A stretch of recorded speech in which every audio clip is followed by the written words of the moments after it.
So a couple of months ago, one of my subscribers wrote in and asked if I could review the Temgo 48 volt 100 amp hour golf cart battery. Now, I don't have a golf cart, but as I looked into it, I thought it might actually be a good idea. So today we're going to take a look and do a deep dive on that battery. Since it is marketed as a golf cart battery, it is designed to handle a sustained high current 200 amp discharge, as well as 315 amp discharge for up to 30 seconds, and even a monstrous 600 amps for up to 3 seconds, which should certainly make it suitable for a 48 volt golf cart use case. But with those kinds of output specs and the fact that it does also have low temp cutoff protection and mobile app monitoring via Bluetooth, and you can combine up to 4 of these guys in parallel for a maximum expanded capacity of just over 20 kilowatt hours, a battery like this should also be a pretty solid performer as part of a solar energy storage solution as well. So to quickly cover some of the other key specs, this battery weighs in at a fairly substantial 87 pounds, and its dimensions are 20.47 inches in the long direction, 10.6 inches wide or deep, and just about 9 inches high if you include the tops of the terminal studs. Now, when you consider the purchase price on this battery that we'll get into a little bit later, just by itself or bundled with some handy accessories, I have to admit that this does seem like a pretty compelling battery option, whether or not you have a golf cart. So let's dive in and see what it comes with, and then we'll run it through the paces per usual and see how it performs. And then we'll also do a teardown on it and see how well it's made on the inside, so that you can get a sense of whether or not this might be a high capacity battery deal that you've been looking for. So this is what the whole kit comes with. Obviously you got the battery. It does have a nice remotely mountable power meter here with some screws and mounting hardware to connect this wherever you might need it, if you're going to put it on a boat or an RV, in a camper, in a van, something like that. Obviously you've got your manual over here. It's got a couple of nylon ratcheting tie-down straps, which is nice. And then it does actually also come with a 48 volt lithium iron phosphate charger, which is super handy. So very complete kit, everything you need right out of the box. So let's get this thing on the bench and see how it actually performs. All right, looks like right out of the box we're at 54%. It's nice how we have a temperature monitor on that and we don't have any current load. Wonder what else we got on here. This is a touch screen, it looks like. So we can go over to page 2. It looks like we can turn off and on the charge and discharge functions from the BMS. And I imagine page 3 is monitoring cells. There we go. Individual cell voltages, showing us our high voltage and our low voltage. So that's cool. Easy to see that at a glance. So pretty handy little power monitor here. And this is a metal frame, by the way. So well done on that.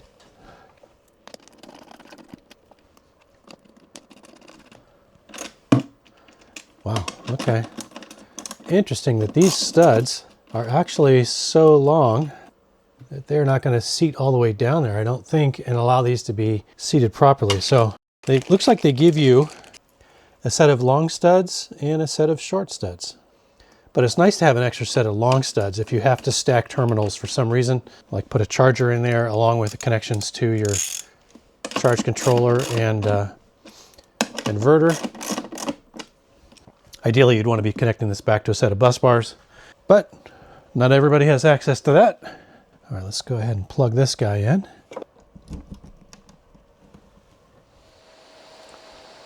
And as you can see, we are just shy of 20 amps. And we got a nice little time estimate at the current charge rate, 2.5 hours to full. So we'll let this thing get fully charged up and we're going to run it through some paces.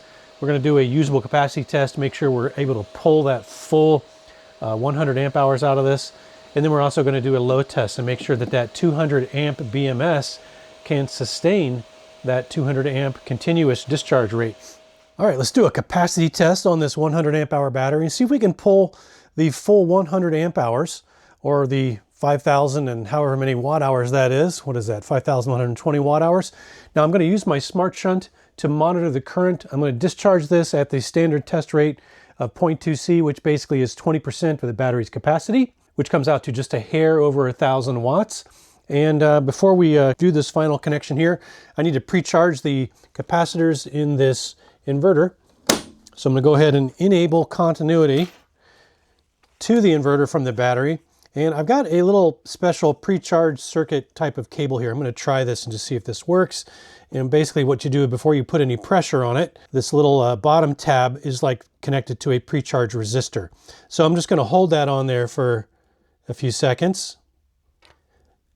All right, and then I'm going to go ahead and push that down. Go ahead and attach this guy.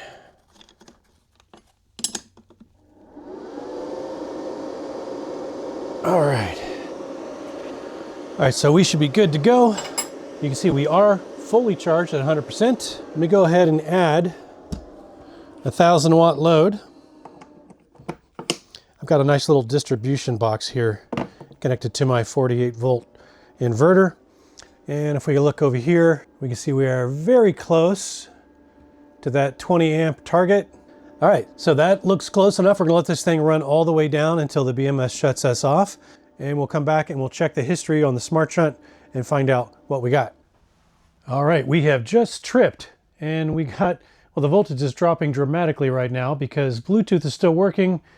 Bluetooth is probably going to be cut off momentarily. So I've been filming for the last several minutes watching this thing cut off, and we did get to 102 amp hour discharge, deepest discharge, and 5.2 kilowatt hours. So that is definitely in line and slightly in excess of the rated 100 amp hours or 5,120 watt hours.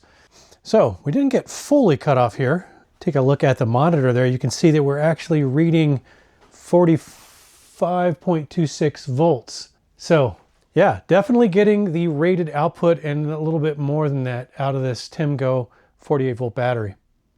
All right, time to do a load test on the BMS of this Temgo battery. Now this is supposed to be rated for 200 amps continuous. And in order to get that, I actually have to use both my 8 kilowatt and my 5 kilowatt inverter, which are just out of sight here. So I've got them both connected up to a set of bus bars that this battery is now attached to. Both inverters are currently up and running, but I don't really have any loads applied. So we just have a sort of a nominal 3.1 amps just to keep the inverters running. So we're gonna add about 7,200 watts or so from my EV off of the 8 kilowatt inverter, and then we're gonna add some heater load off of the 5K inverter that's just out of shot, and we're gonna see if we can run that load once we get it to 200 amps, and we're gonna monitor that using the little display here, if we can get that to run for 10 full minutes. So I'm gonna go ahead and zoom in on that little display so we can keep an eye on that, and the current value there is right at the top. So let me go ahead and plug in the EV and see how far that gets us. It looks like the car is finally starting to ramp up, and we are going to start hearing these inverter fans kick on. It's going to get a little noisy in here. All right, so we are currently sitting at 147 amps. Let's add some additional load. All right, 204 amps. Start this timer.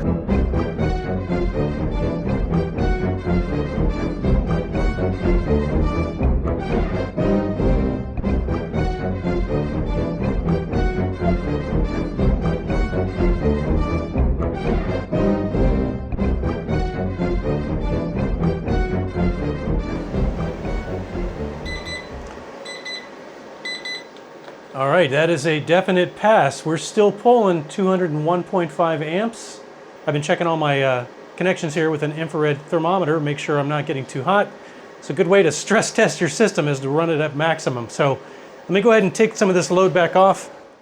All right, so impressive performance from this Temgo 100 amp hour 48 volt battery. Definitely is able to sustain that 200 continuous amp output from that BMS. And it is also, according to the manual, capable of about 315 amps for 30 seconds and then up to 600 amps for up to 3 seconds. So just with this single Temgo battery, it can handle 10 kilowatts of output.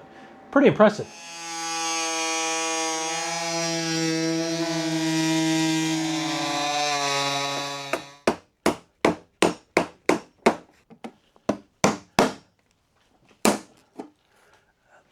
There, I think we just got somewhere.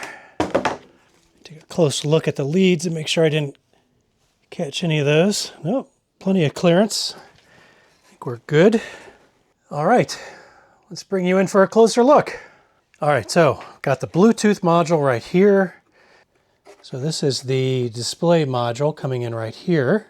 We have got, looks like 6-gauge wire, 2 negatives on each side. That's 6-gauge wires. And the positives are also double 6-gauge wires. And they do have the positive leads capped with little insulator caps over here.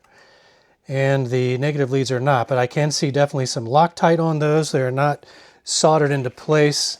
We're going to have to see. Looks like the bus bars are laser welted. You can't see that from your angle. But let me go ahead and see if I can get these batteries out of here. And that is going to be a little bit of a challenge because they've got these foam blocks kind of locked in. So I'm going to have to see if I can maybe disconnect the display. Just want to make sure that doesn't catch on anything when I'm trying to take it out. Let me see if I can remove some of this glue on the side here that's holding these foam spacers. And if I can get that cut away a little bit, I might be able to slide this thing out if it's not completely glued in from the bottom. So we'll find out. All right, it was not easy getting this thing out of its case, but I finally managed to wriggle it free.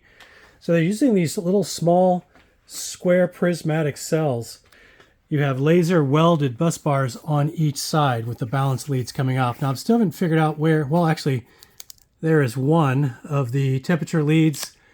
It looks like there's the other. So I'm going to have to try to wiggle those free gently and see if I can get enough slack on those temperature lead cables so that I can test the low temp cutoff. I do have relatively decent view, at least for some of these QR codes, and there's probably no reason to think that these batteries are dramatically different. Let me go grab some close-up shots of those QR codes and we'll look them up and see what kind of cells we're dealing with.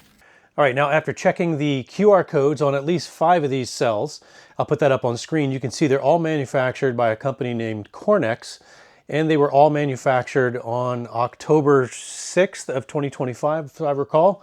And these are actually stamped on the QR code as 100 amp hour batteries. If you take 3.2 volts times 16 cells that you've got here, you'll get 51.2 volts.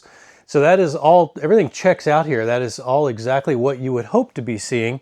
And the fact that these are all manufactured in October of 2025 tells me that they are just around 6 months old, maybe just a little less than 6 months old.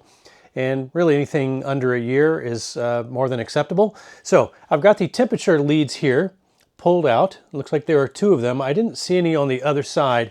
And by the way, just to kind of recap, this vent here is partially obscured, but only a little bit, maybe 30%. The rest of them are pretty much unobscured, which is good. Now they are strapped very tightly with some nylon strapping and then some fiber tape here just to kind of hold everything together. So let's take these 2 temperature leads and see if we can test that high and low temperature cutoff protection. And we'll try with a little bit of ice water here to see if we can get this thing to trip. So I've got my 48 volt charger that came with the unit plugged in.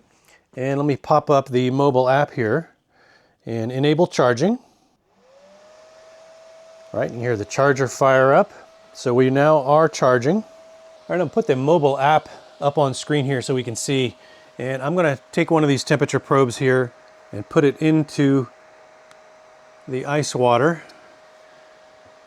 And I can see already that temperature probe T2 is the one we are affecting. You see it dropping fairly quickly. And we're very close to that 0 degrees Celsius. And we just heard the charger cut out, which is exactly what we want to see. So if I remove this and warm this probe with my hand, let's see if it resumes. And the charger just cut back on. Now I'm guessing the same thing with the other temp probe. All right, this is temperature probe 3. So there obviously is one more. There's T1. I just haven't found that one. Temperature dropping rapidly on temperature 3. And we just crossed the threshold. And the charger just cut out.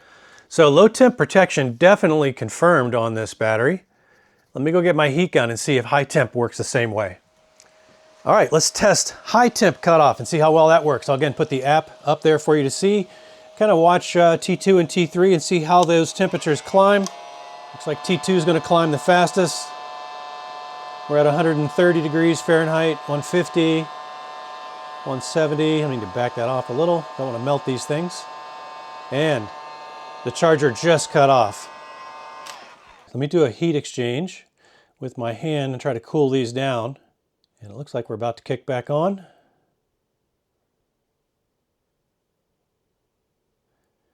Yep, just about 106 degrees Fahrenheit.